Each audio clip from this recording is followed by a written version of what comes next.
Que a graça e a paz do nosso Senhor Jesus Cristo esteja com todos nós. Quero deixar aqui minhas considerações aos meus pastores presidentes, o apóstolo Hélio, com a sua esposa, a apóstola Graça Moraes, e também aos coordenadores da Escola Bíblica Dominical, presbítero Flaviano, com a sua esposa, diaconisa Edma. E eu quero abordar nesse momento um tema que diz o seguinte: o que fazer quando parece que a luta está perdida? E quero convidar você a abrir a sua Bíblia em Marcos, capítulo 11, a partir do versículo 20, que diz o seguinte: E passando eles pela manhã, viram que a figueira secara desde a raiz. Então Pedro, lembrando-se, falou: Mestre, eis que a figueira que amaldiçoaste secou. Ao que Jesus lhes disse: Tende fé em Deus, porque em verdade vos afirmo que se alguém disser a este monte: ergue-te e lança-te no mar, e não duvidar no seu coração, mas crê que se fará o que diz, assim será com ele. Por isso vos digo que tudo quanto em oração pedirdes, crede que recebestes, e será assim convosco. E quando estiverdes orando, se tendes alguma coisa contra alguém, perdoai, para que vosso Pai Celestial vos perdoe as vossas ofensas.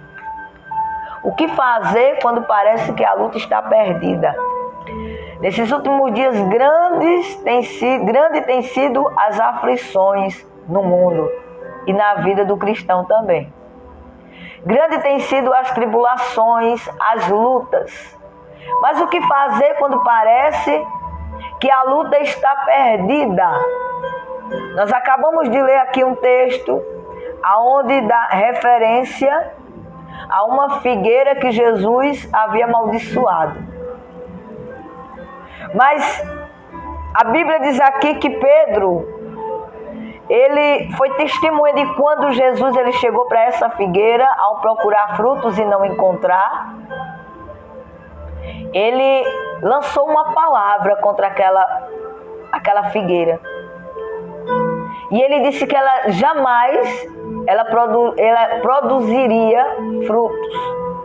E no dia seguinte, ao passar por ali, pela figueira, Pedro notou que a figueira estava seca. Havia secado desde a raiz e ele ficou impressionado com o que havia acontecido. E ele chega para o Senhor Jesus e disse: Mestre, olha só, a figueira que o Senhor amaldiçoou secou.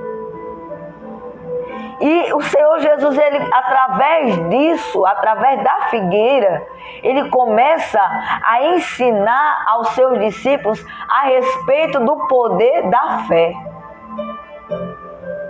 Que fé é essa? Que fé poderosa é essa? É a fé operante. É a fé que faz o sobrenatural acontecer. Amados, primeiro, o que fazer quando parece que a luta está perdida?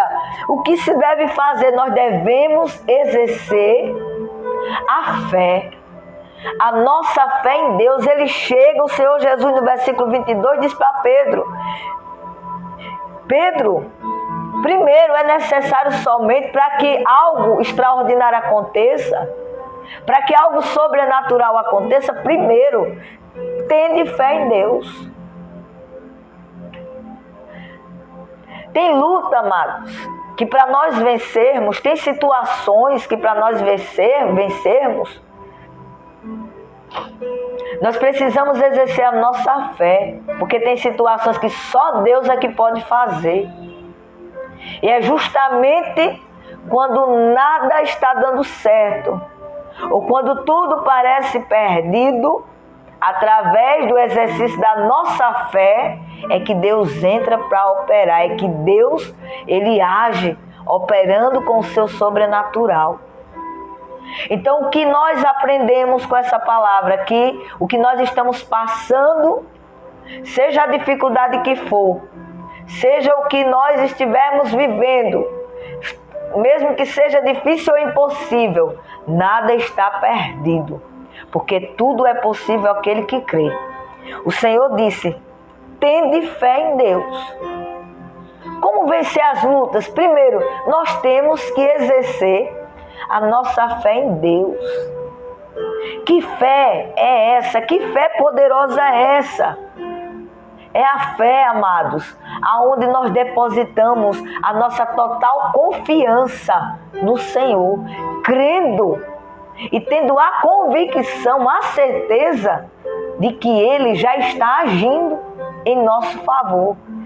Eu me lembro que no início da minha fé, quando eu cheguei na igreja, eu não tinha conhecimento da palavra, eu não tinha entendimento da palavra, eu estava começando a visitar a igreja, mas ali eu ouvia o pastor pregando a palavra de Deus e aquela palavra ia gerando fé no meu coração. Eu me lembro que eu cheguei na igreja com depressão, eu cheguei na igreja possessa, opressa, doente, perturbada, e eu me lembro que naquela semana, eu ouvindo a palavra, porque a palavra vem pelo ouvir e ouvir a pregação da palavra de Cristo, é por isso que é importante nós ouvirmos a palavra de Deus. Ali, ouvindo aquela palavra, eu tomei posse e em poucos dias eu fui curada, eu fui liberta, eu fui restaurada, onde eu vivi uma vida que eu não queria mais viver. Muitas vezes eu havia tentado o suicídio, eu não queria mais viver, eu não tinha alegria, eu não tinha felicidade, era uma tribulação na minha vida, na minha casa. Meu pai era viciado, violento, minha mãe doente, o médico havia dito que a minha mãe havia diagnosticado através de exames, minha mãe com câncer nos ossos. O médico disse que era muito grave a doença dela. E ali eu estava atribulada, além dos meus problemas pessoais, eu ainda tinha um problema onde eu não queria mais ver o sofrimento da minha mãe, não queria perder minha mãe, e por isso que isso me levou a muitas situações de não querer viver mais. E essa palavra que eu ouvi na igreja, que gerou fé no meu coração, fez com que eu tomasse posse da palavra, exercesse a minha fé, eu fosse liberta, curada, restaurada, e ali eu comecei a pregar a mesma palavra para minha mãe. E eu dizia: mãe, tem jeito para a sua vida. Vamos para a igreja. Jesus faz a obra, mas a gente tem que exercer a fé. E minha mãe era muito dura para querer ir para a igreja, por conta de religiosidade.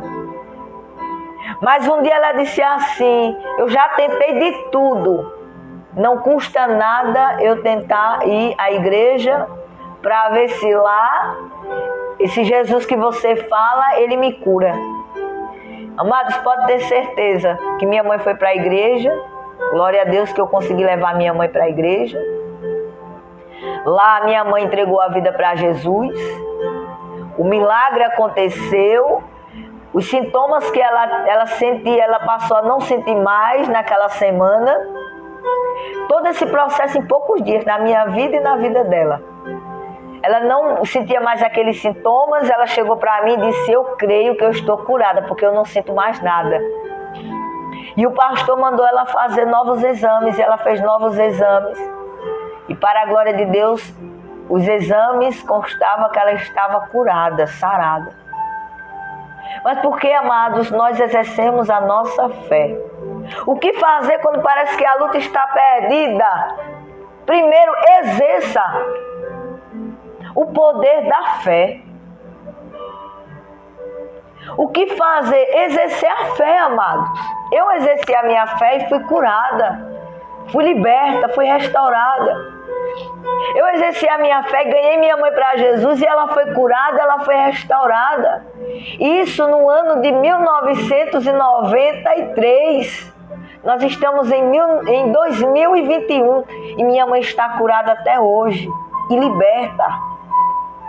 Porque nós exercemos a nossa fé e vencemos aquela luta, aquela batalha, aquelas tribulações que nós vivíamos antigamente, aquelas aflições. E eu quero dizer para você nesse momento que Deus, ele não muda, ele não mudou.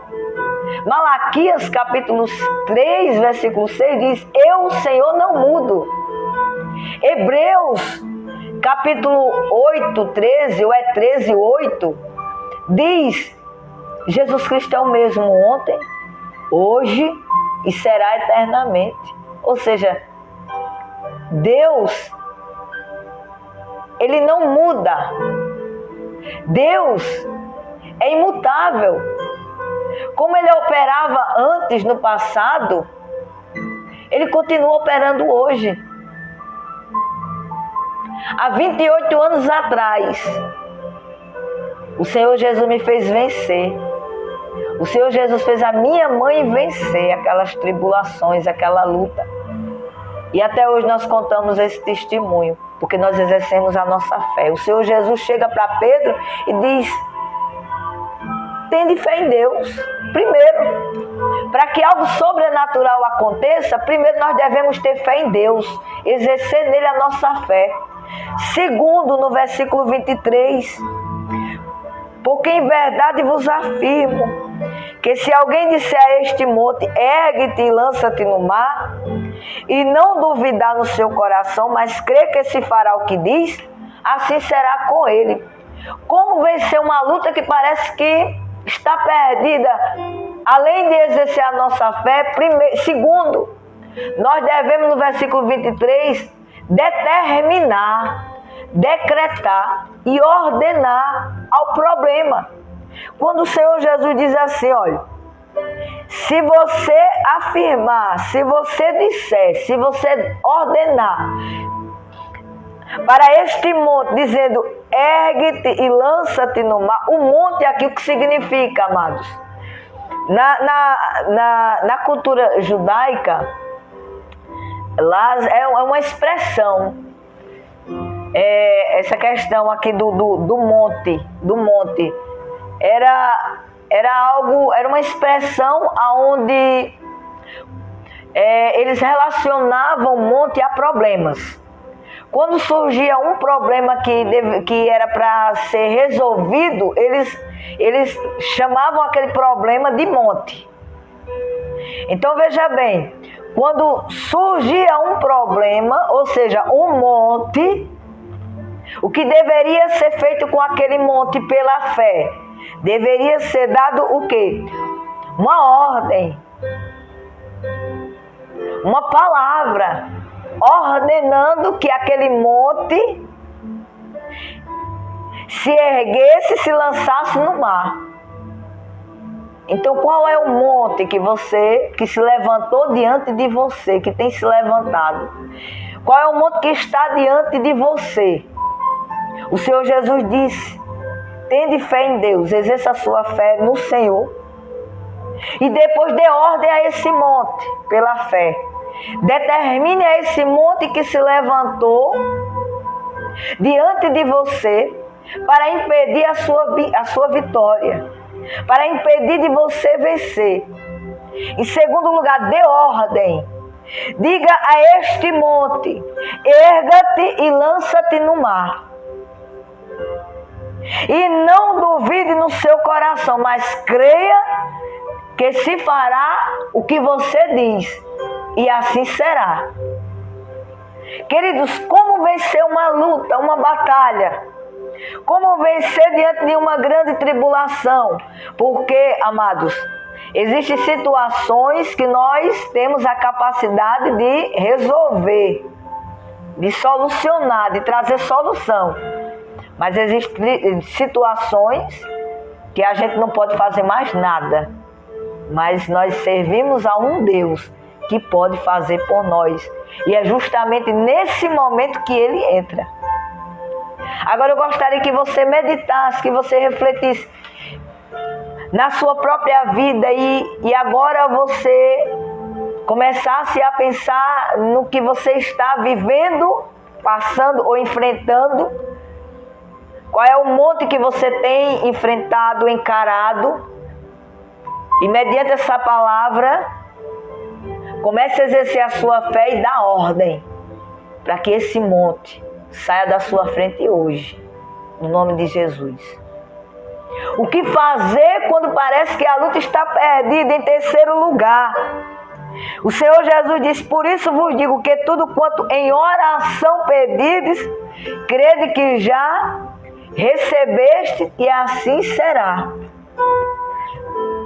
Dê a ordem ao monte, dê a ordem ao problema, dê ordem à situação, mande sair da sua frente, lance fora essa dificuldade pela fé.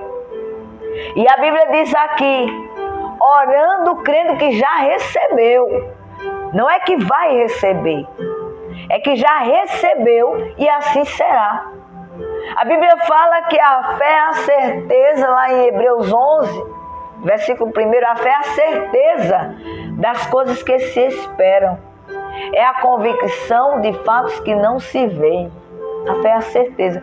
Tem coisas, tem situações que nós enfrentamos que parece tão complicado, tão difícil, que às vezes a gente pensa que aquilo não vai mudar nunca. É como se fosse algo que está perdido. Mas quando nós estamos firmes na fé, quando nós exercemos a nossa fé e confiamos no Senhor, nada está perdido. Para tudo há uma solução. A palavra de Deus diz, amados, fala sobre a fé de Abraão em Romanos capítulo 4. E o versículo, a partir do versículo 18 diz, Abraão, esperando contra a esperança, creu, para vir a ser pai de muitas nações, segundo lhe fora dito pelo Senhor. O Senhor disse, assim será a tua descendência. E sem enfraquecer na fé, embora levasse em conta o seu próprio corpo amortecido, sendo já de 100 anos, e a idade avançada de Sara, aí olha só o que a Bíblia diz. No versículo 20, que Abraão não duvidou por incredulidade da promessa de Deus, mas pela fé se fortaleceu dando glória a Deus, estando plenamente convicto de que ele era poderoso para cumprir o que prometera. Abraão, ele se agarrou às promessas de Deus com fé. Amados, há uma promessa de Deus na tua vida e na minha vida. Há uma promessa de Deus nas nossas vidas. A Bíblia diz lá em Gálatas, capítulo 3, o versículo 29. Se fostes revestidos de Cristo, vos tornastes também descendentes de Abraão e herdeiros das promessas. As promessas que Deus fez a Abraão de bênção, essas promessas nos alcançaram através de Jesus Cristo. Há uma promessa de Deus na nossa vida, por isso nós não podemos, não devemos desistir de lutar, de esperar no Senhor, de exercer a nossa fé. Porque esta promessa é fiel para se cumprir. Mas a Bíblia diz aqui que Abraão esperou a promessa. Nós devemos, queridos, esperar a promessa sem olhar para a circunstância. Abraão não olhou sem olharmos para as circunstâncias. Aliás, Abraão não olhou para as circunstâncias. Abraão, se fosse olhar para as circunstâncias, ele ia perder a esperança. Mas a Bíblia diz no versículo 18 do capítulo 4 de Romanos, que Abraão, esperando contra a esperança, ele creu. O Senhor disse que ele ia ser pai de nações, mas como se a mulher dele era estéril. Mas ele creu porque quem falou é fiel para cumprir. Deus é fiel para cumprir a sua promessa na nossa vida. Mas como é que você está esperando o cumprimento da promessa? Como é que nós estamos esperando o cumprimento da promessa? E como é que nós devemos esperar? Como Abraão esperou. O versículo 20. Não duvidou Abraão por incredulidade da promessa de Deus, mas pela fé se fortaleceu, dando glória a Deus. E o 21 diz, estando plenamente convicto de que ele era poderoso para cumprir o que prometera. Na lição da figueira, o Senhor Jesus diz, peça crendo que já recebeste, e assim será. E por último, o versículo 25, a quarta lição que nós aprendemos nessa manhã pela palavra, diz assim, que nós devemos, no versículo 25, nós devemos perdoar a quem tem nos ofendido. O Senhor Jesus diz, e quando estiveres orando, se tendes alguma coisa contra alguém, perdoai, para que vosso Pai Celestial vos perdoe as vossas ofensas. Eu quero encerrar com esse versículo, amados. Aliás, eu quero concluir com esse versículo, aonde o tema diz o que fazer quando parece que a luta está perdida, além de exercer a fé, além de determinar e ordenar e dar ordem ao monte, ao problema, que saia, que caia por terra, que saia, que lance-te no mar. Além de nós orarmos crendo que já recebemos, sem duvidar, mas crendo que o que nós estamos orando e determinando assim será. Além disso, vem um versículo que muitas vezes passa desapercebido, aonde o Senhor Jesus dá mais uma lição aqui. Ele diz, e quando estiver orando, olha, quando orar, ore crendo que já recebeste e assim será. Porém, quando estiver orando, se você se lembrar, se nós nos lembrarmos que nós precisamos perdoar alguém, então nós devemos perdoar para que também o nosso Pai Celestial nos perdoe. Queridos, muitas vezes nós exercemos a nossa fé, nós determinamos a bênção e a vitória pela fé, nós cremos, nós temos a certeza de que o milagre já aconteceu pela fé e não acontece nada. Porque às vezes está faltando algo. E o que é que está faltando muitas vezes? Liberar perdão. É muito importante liberar perdão. Nós temos como exemplo José. José, ele foi invejado pelos irmãos, ele foi rejeitado, desprezado pelos irmãos, ele foi odiado pelos seus irmãos, ele foi vendido como escravo para o Egito pelos seus irmãos, ele sofreu no Egito, ele foi preso no Egito, ele foi difamado, caluniado injustamente, ele sofreu, ele foi preso. Mas a Bíblia diz lá em Gênesis 45, a Bíblia diz que ele perdoou os seus irmãos. A Bíblia diz que quando ele se revela aos seus irmãos, os irmãos deles ficaram atemorizados, porque agora José, ele não era mais escravo. José, ele não era mais uma pessoa que vivia sendo maltratada. José agora é o governador do Egito. José agora, ele havia vencido as suas lutas, porque ele nunca achou que a sua luta estaria perdida. E a Bíblia diz que tudo que ele fazia, ele prosperava, tudo que ele fazia era abençoado, porque Deus era com ele. Deus é conosco, amados. Nós precisamos crer nisso. Nós precisamos confiar nisso. Deus é conosco. E a Bíblia diz que quando José viu que os seus irmãos estavam atemorizados, porque agora estavam diante não de seu irmão José, mas diante do governador do Egito, que tinha toda a autoridade ali, até de dar ordem e dizer, manda matar meus irmãos.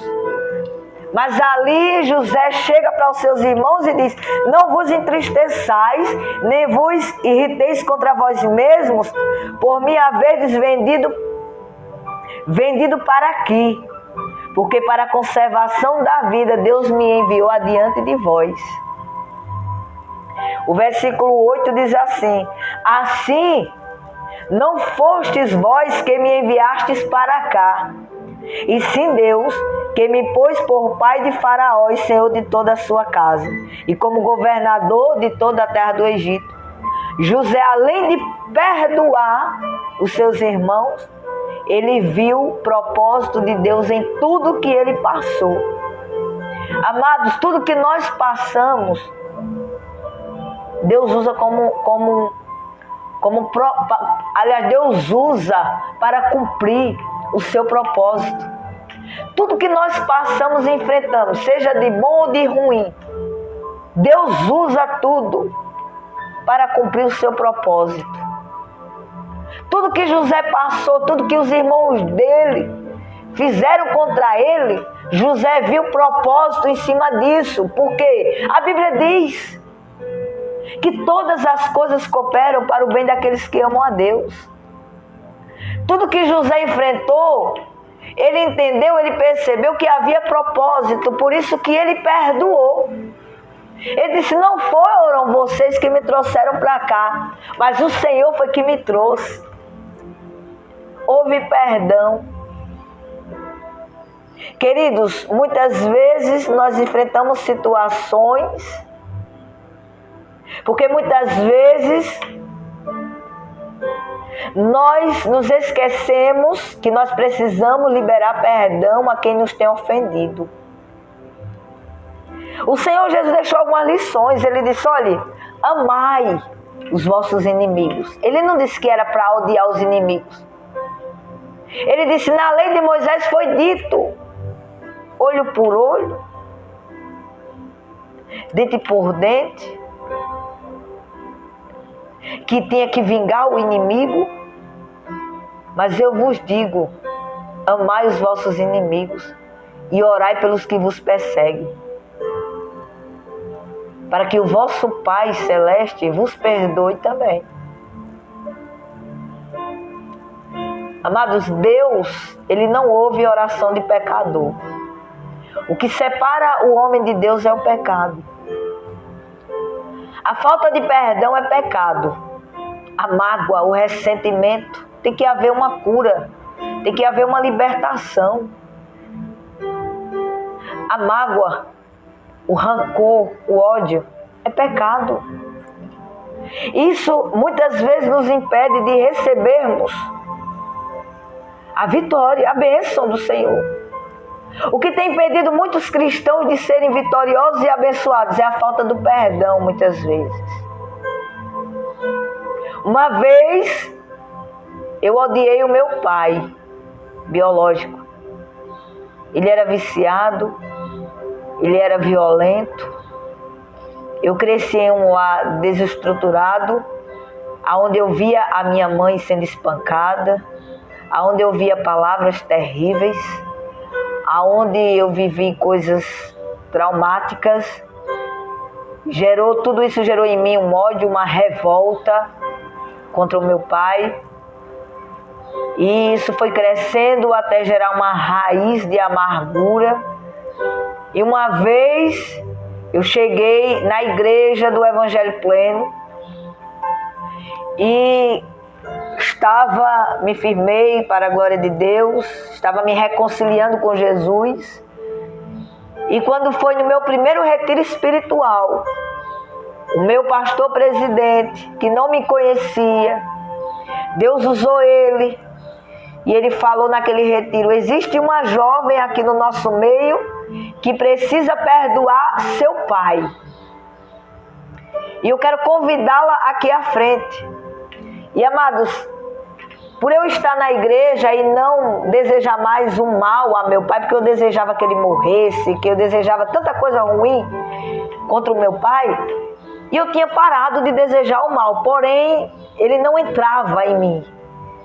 Eu não aceitava como pai, era como qualquer pessoa, menos pai. Eu achava que estava tudo certo diante de Deus. Mas ali algumas jovens começaram a ir à frente e eu permaneci no meu lugar. E o meu pastor, o apóstolo Hélio, ele dizia assim: enquanto essa pessoa não vir aqui à frente, eu não vou parar de chamar. E pessoas iam e eu não ia.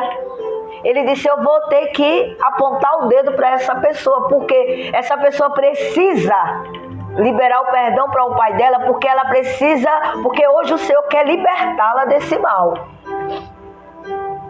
E ali eu comecei a pensar: será que é comigo? E eu me levantei, saí do meu lugar e fui até a frente. E ali ele mandou a igreja dar glória a Deus, aplaudir a Jesus.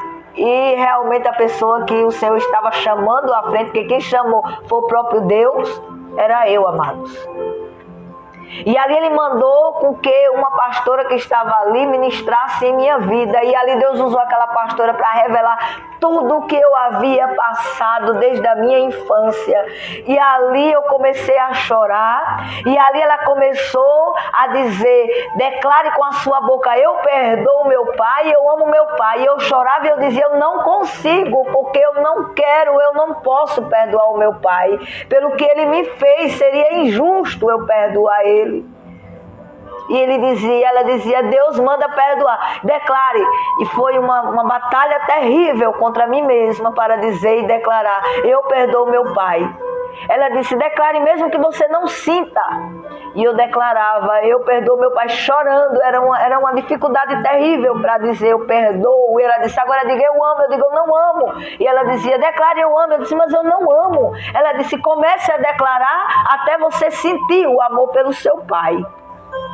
E eu comecei a declarar ali, forçada. E quando terminou aquela ministração, meu pastor presidente chegou para mim e disse: olha, minha filha, que ele sempre nos trata assim, como filhas e filhos. E eu quero dizer que o amor que eu não tive do meu pai biológico, eu tive do meu pastor presidente, que me amou, e eu sei que ele me ama e ele cuida de mim. Hoje eu tenho o amor do meu pai biológico. Hoje eu amo meu pai biológico. Mas foi um processo de mais de um ano, todos os dias orando e dizendo: eu perdoo meu pai e eu amo meu pai. Hoje eu amo meu pai, eu cuido, eu tenho um zelo do meu pai. Eu oro para que ele não morra sem Jesus. Eu oro pela vida dele, porque eu não quero que ele vá para o inferno. Eu amo. Ele disse: minha filha, eu lhe amo. E eu digo: pai, eu te amo. Amados, eu me emociono. Eu me emociono porque essa palavra, a palavra de Deus é fiel. O meu pastor presidente disse: minha filha, Deus tem uma chamada ministerial na tua vida. Isso foi no ano de 2004. Deus tem uma chamada ministerial na tua vida. Mas tu precisa perdoar o teu pai, porque Deus quer te abençoar em tudo. Ele quer te prosperar. Ele quer te fazer feliz. E eu recebi aquela ministração, recebi a palavra. E aquela pessoa miserável que eu era, de espírito, de alma, e materialmente falando também, financeiramente falando, fisicamente falando. Amados, pode ter certeza, minha vida mudou. O Senhor começou a me abençoar, começou a me dar vitória, eu comecei a vencer, Ele começou a me prosperar. Ele começou a me abençoar espiritualmente, Ele me fez crescer, me fez amadurecer. As lutas vinham, mas eu conseguia permanecer firme usando a minha fé. E hoje o Senhor cumpre o que havia dito pela boca do seu profeta, o meu pastor presidente, que eu amo, o apóstolo Hélio. Hoje eu sou pastora para a glória de Deus. E eu me lembro de um texto que diz que Deus escolhe as coisas loucas desse mundo para envergonhar aquelas pessoas que acham que são alguma coisa sem Deus. Eu ainda não sou nada diante de Deus, porque Ele é que é na minha vida. Ele é quem me capacita, Ele é quem me ajuda, quem me sustenta. Porque sempre eu exerci a minha fé na palavra e a minha confiança está nele. O que fazer quando parece que a luta está perdida, amados? Primeiro, crer em Deus, confiar. Segundo, determinar a vitória. Terceiro, orar crendo que já recebeu e assim será. E quarto, liberar perdão a quem tem te ofendido. E a vitória será certa. No nome de Jesus Cristo, eu quero que você fique com essa palavra e que Deus abençoe a sua vida. No nome de Jesus, amém e graças a Deus. Fiquem todos na paz do Senhor Jesus.